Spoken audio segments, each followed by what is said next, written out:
May 29th, 1953, Edmund Hillary and Tenzing Norgay are the first confirmed humans to ever reach the summit of Mount Everest. A 7-week journey that proved perilous for climbers that came before them, they set on top of the world, victorious. In the footsteps of Edmund and Norgay, hundreds of hikers each year set out to experience a once-in-a-lifetime expedition. Reserved for the highest caliber of hiker, the highest peak in the world sits at 29,029 feet. Oxygen is scarce, and the weather and low temperatures deadly. Many hikers as well as famous mountaineers have fallen to the harshness of the elements. Over 300 people have died in their conquest for the Everest summit.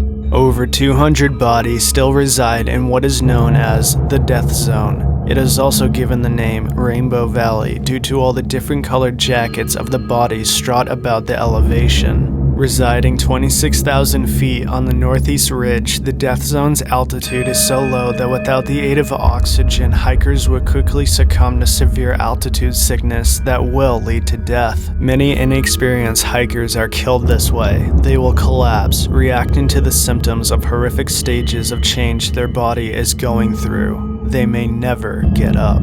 As inexperienced some hikers that take on the challenge might be, famous hikers and well-trained mountaineers have been claimed by the mountain. Among the hundreds of corpses littering the ridges of Everest, the most famous reported mummified remains is of Green Boots. Green Boots was discovered by hikers at 27,000 feet in a limestone alcove. Some speculate that the corpse may be Indian hiker Tismong Palyor, who set out in 1996 to conquer Everest in May. Peter Boardman, George Mallory, and Hannelore Schmatz are among the most famous hikers that reached the summit but perished on the trek down. George Mallory and his climbing partner were the closest to the summit in the 1924 English expedition. Mallory's body wasn't found until 75 years after his death near the summit. We will never know if he ever reached the summit before his demise. The majority of dead hikers on Everest died descending the mountain opposed to ascending to the top. Still, to this day, it is more dangerous coming down than going up. Even with state-of-the-art equipment and heated tents, death is still at stake. The lifelong lesson Everest has always made is that no one is safe, even the most experienced. Babushiri Sherpa scaled and reached the summit 20 times and spent more than 20 hours on the summit, setting a world record. Babu died in a fall trekking back to base camp on his final expedition in 2001. Novels have been published about the many disasters and occurrences that have happened on Everest. Into Thin Air by John Crocker details the tragic events of 1996. In 96, 8 people perished in a blizzard on their descent from the summit, and through the same season, 15 fatalities were reported. The Everest disaster of 96 goes down as one of the biggest tragedies that has ever happened on the mountain. A guided tour descending from the summit walked into a brewing storm at 7:30 p.m. They ran out of oxygen only hundreds of feet below the summit. They attempted to trek back to base camp at 26,000 feet, but hikers in their group are so exhausted from the rush descent, some of them are not able to stand. Everybody had run out of oxygen at this point, and that's just like pulling the plug from the electricity. People are collapsing. None of us are capable of carrying those that have collapsed. Don't wander off! Keep following me! On both sides of the South Col are 2 very steep precipices, and I just had this feeling, almost a premonition, that if we didn't just stop and regroup, that we were going to walk right off the edge. The guides have to make the hard decision of leaving people behind. Near midnight, 5 hikers are left for dead. Both guides died above the south summit. Rob Hall, one of the guides, was still alive, but due to worsening weather conditions, the rescue was called off. Hall was still reachable through radio, and Camp 4 passed his radio to his pregnant wife at home in New Zealand. Their conversation was the last thing heard from Rob Hall. He soon succumbed to hypothermia and died. His body was found days later. Hi, sweetheart. How are you? I'm thinking about you. You want my love? I was ever frustrated. I'm so sorry. I love you. Please don't worry too much. Good night, my love.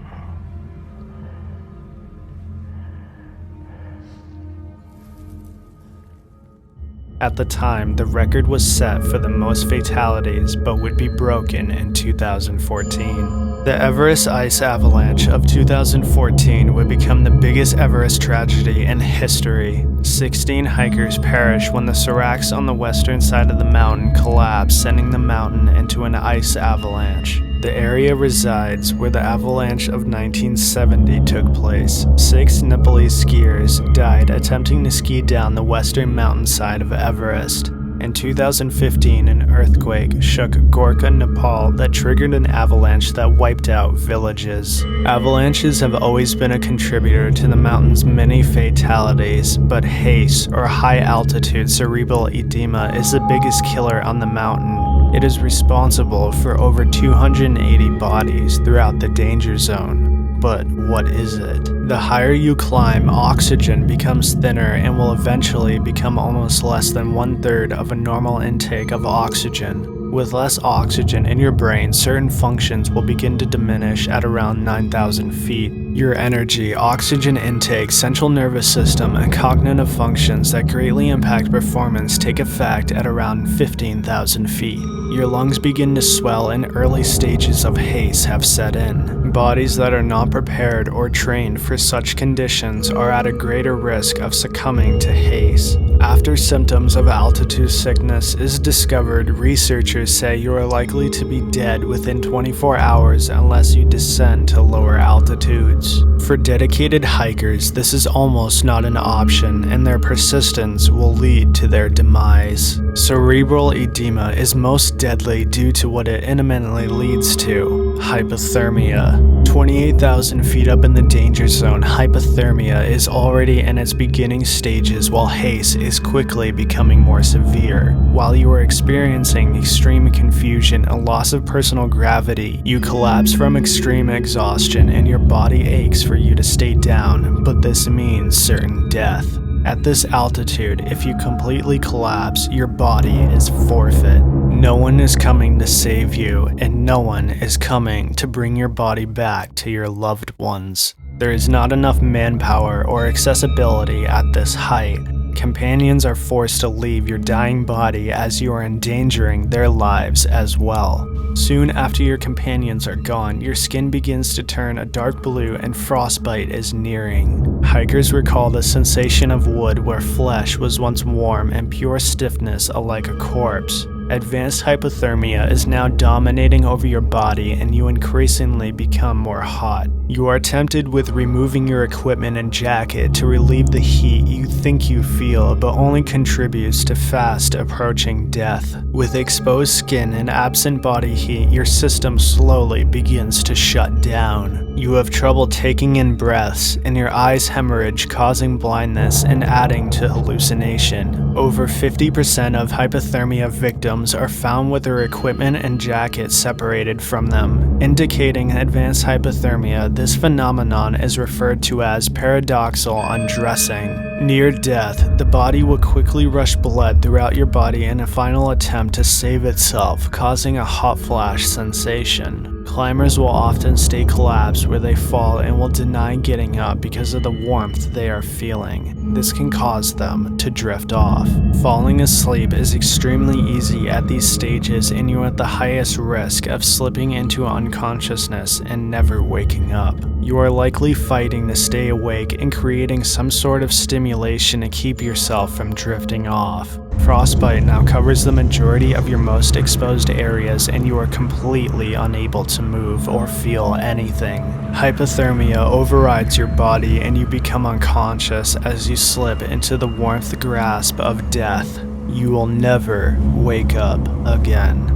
A man has survived this very same scenario, and his story of his 36-hour fight to stay alive on Everest alone was heard across the world. Lincoln Hall was left on the mountain by his 2 companions close to the summit. He slipped into a coma for 3 hours while the temperature dropped below 0. Look for the link in the description to hear Hall's amazing story. If you enjoyed this video, be sure to hit the subscribe button and hit the bell beside it and select the box. That way you'll be notified for any new videos. Also be sure to check out other documentaries and lists on our channel if you're looking for some more horror. Rodan horror.